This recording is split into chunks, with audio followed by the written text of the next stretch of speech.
our next guest is one of the fastest rising stars in Canadian comedy. In the last 5 years, he's gone from an open micer to sign with Jake Hirsch Talent. So can we get a big round of applause for Nigerian-Canadian comedian, Mr. Ola Dada.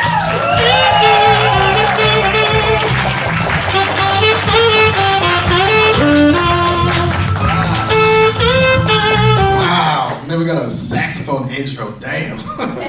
Feels good. Look, before I get started, I was heading to the bathroom and I just got a quick advice for everybody else in here. If you're ever going to the bathroom and the person leaving the bathroom doesn't make eye contact with you, don't go into that bathroom. The guy pretty much whispered, like, good luck, brother. You know what I mean? Like, I walked to that toilet like I was bothering him. Oh, sorry, man. No, my bad. God, I'm so excited, man. We get to take our face panties off, man. It's good. So annoying, right? We finally free at last.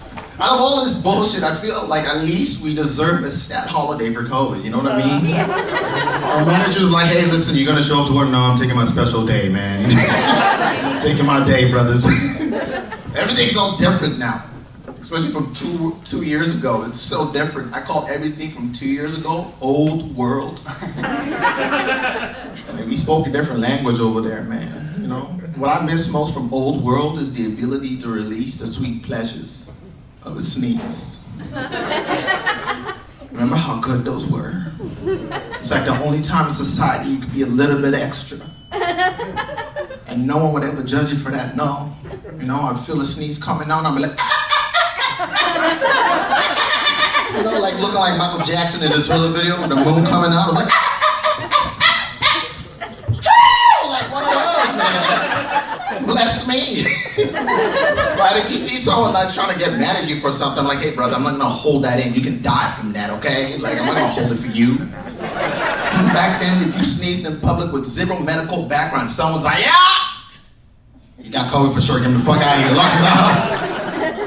Man. My favorite thing to see in public is when someone has to sneeze, because you usually can tell from the mask it starts to move unnecessarily and shit. You know, it's just like,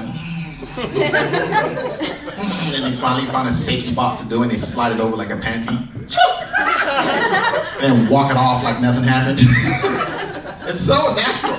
Like your whole body is telling you all of this needs to get out of you. But then you got a whole mask be like, back into your face, yes. Your face now smells like saliva and you can't do nothing about it. You know, all you can do is see somebody else out in the streets and hope they have a second mask. Don't leave the house with a second mask, you know what I mean? You see somebody else, you're like, help me, man. Ridiculous, bro. There's a COVID, bro, I had to get a day job. Imagine that shit, okay? I work at a bank, you know, it sucks because at that time I was broke. You need to understand.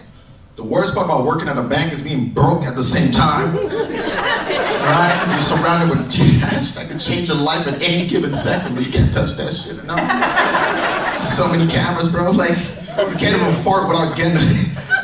You can't even fart at the bank and get away with it, you know what I mean? Like, working at a bank broke at the same time is like Gandhi working at the all-you-can-eat buffet while he's trying to fast. You feel me? It wasn't fair. God, man, I'm the only black dude at my bank. So it means I can get away with a lot of shit. I like to say how much shit I can get away with, so one week I decided to wear as many different color suits I could find. I can get away with salmon. Wore a full salmon suit with a beige turtleneck.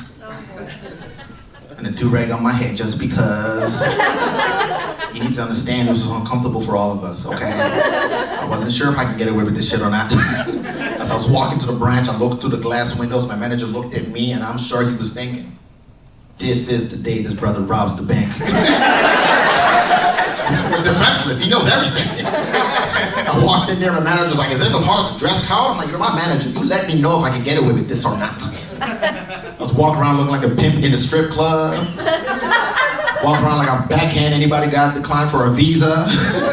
You been declined! Yeah, me! He smells like broke bitch! Take his debit card, burn it alive!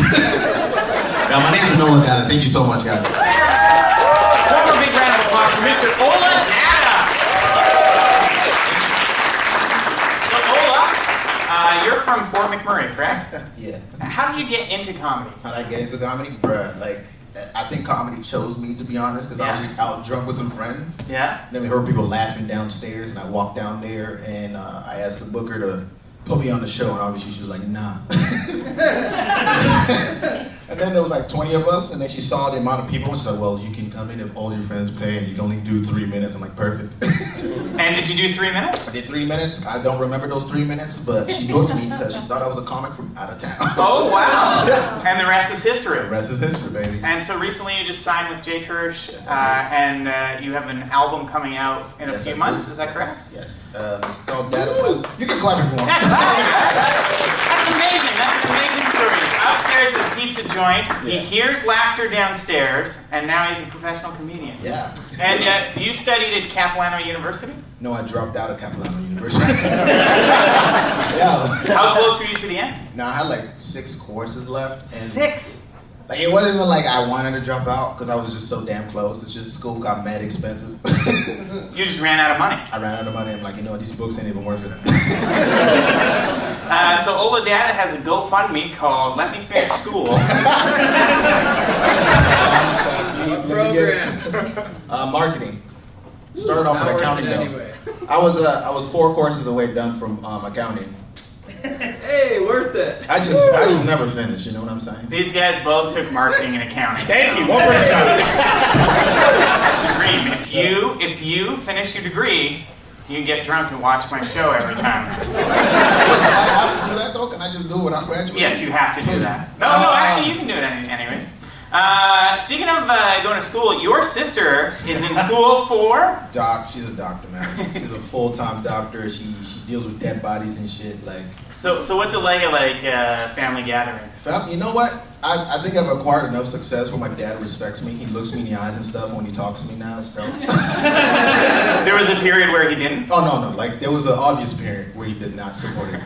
Was he saying things like, how's that comedy thing going? No, he used to ask me how I'm covering my bills. That's such a dad thing to do. Hey, Pang, when you're trying to get a date, say, how you covering your bills? My dad would ask my girlfriend, it's like, so does Ola take care of you? I'm like, why would you put me on blast like that, Dad? Like, even if I was broke, you're supposed to stun like I got it. Well, your girlfriend is very successful, is she not? Wildly successful. And she's a DJ. Is she in school as well? She just graduated? She graduated. Everyone around me is graduated. Everyone else is graduated. Just you. Just me, man. So it's a new relationship and you're in love. Oh, very in love. Very in love. Round of applause for that. New relationship. It's got that smell to it. Oh, yes. Man, That new car smell. The new car smell. Scratch your head over there. He didn't like that comment at all. Speaking of new, you have a new show called Wheel of Comedy. Tell us about that. Wheel of Comedy, wow. So it's a different concept where I wanted to get a lot of audience interaction and a little bit of improv mixed into it. So I literally got a giant casino wheel put on the wall. And then each time the spinner lands on a certain amount of money, like $50, there's a cue card associated with it. And they pick up that cue card and the comic has to comply with whatever's on that cue card. But at first, man, you need to understand that that wheel was a mission.